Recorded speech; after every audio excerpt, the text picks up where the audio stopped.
Hello, what's up ho sa ating lahat ngayon, no? Mga ka-uncles, masayang umaga ho sa ating lahat. It's me again, RD Mondres. Eto, flex ko na naman sa inyo ulit tong aking fingerlings dito po sa mismong mosquito net, no? Ah, Yan. Ngayon, mga ka-uncles, pakainin natin sila, no? Yung ating fingerlings, kasi alas 8 na po ng umaga. Kaya kahit papaano, kahit tuwing umaga ay mai-update ko kayo regarding dito sa ating fingerlings, no, kung papaano natin to pakainin, di ba? Ayan, ha, kita nyo ba, ka-uncles? Ayan, oh, lumalabas sila, maliliit sila. Ayan, malakas silang kumain. Dapat nga ang ipakain natin sa kanila ay yung ano na, yung fry mask, di ba? Ang problema lang, wala silang stock doon sa binilihan kong Agribit Supply. Oo. Wala silang stock, bali 3 tindahan yung napuntahan ko, yung pinaka-last na lang yung meron. Pero ang meron lang na available ay yung Fry Booster. Wala ho sila yung Fry Mask. Dapat yung Fry Mask sana, dahil malaki-laki na to dito sa may mismong Fry Booster. Oo, kasi ito pinong-pino talaga to. Mas pino pa sa buhangin to, mga ka-uncles. Parang hari na to siya, di ba? Okay, no? Ayan. Pakita ko sa inyo lahat, itong 3 mosquito net ko na merong laman na fingerlings. Okay, tapos na tayo dito sa kabila. Punta na naman tayo dun sa may kabilang mosquito net. Okay. Okay, no? Guys, no, nandito na tayo sa may pangalawang mosquito net natin, di ba? Ito yung pakainin naman natin sila ngayon. Ayan. Ayan, guys, ha. Ayan, napapansin nyo ba yung kangkong na nilagay ko? Ayan. Nilagay ko talaga yan dyan, sinadya ko. Pero tingnan nyo naman, mga ka-uncles, di ba? Ubos na yung ano nila, yung mismong dahon ng kangkong. Kinakain kasi nila, ka-uncles, no? Okay. Pakainin muna natin sila, ha?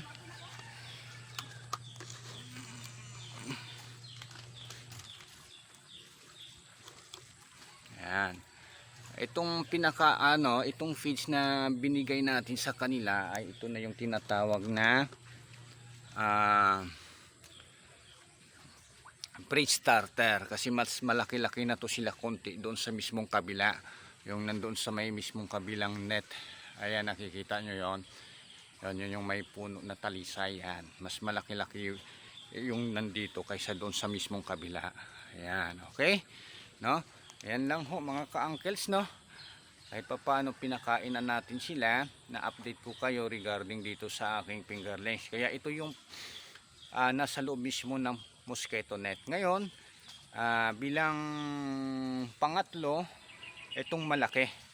Itong malaki, ayan, yan, yan. Yung malaking face cage na yan, kita nyo? Okay, ha? Pakainin natin sila, ka-uncles, no? Okay, no? Nandito na naman tayo sa may mismong malaki-laking face cage to. Ayan. Ayan, tingnan mo sila, ka-uncles, diba? Tatalunan pa sila. Ito, malaki na talaga to, mga ka-uncles. Nasa mga 3 fingers na to. Ang laki nito. Ayan. Ayan. Ito naman tayo sa kabilang side. Ano? Kita nyo ba?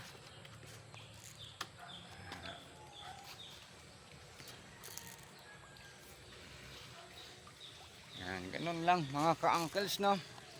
Kahit pa paano, naipakita ko sa inyo kung ano na yung sitwasyon ng ating fingerlings. Ayan.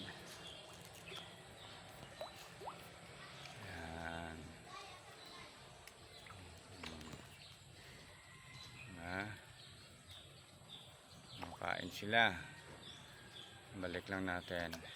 Kasi parang medyo pagka-iso mo, medyo hindi sila makikita. Diba? Yan na sila, ka-uncles, na. Kasi ito talaga yung pinaka-daily routine natin sa ano natin, sa sarili natin.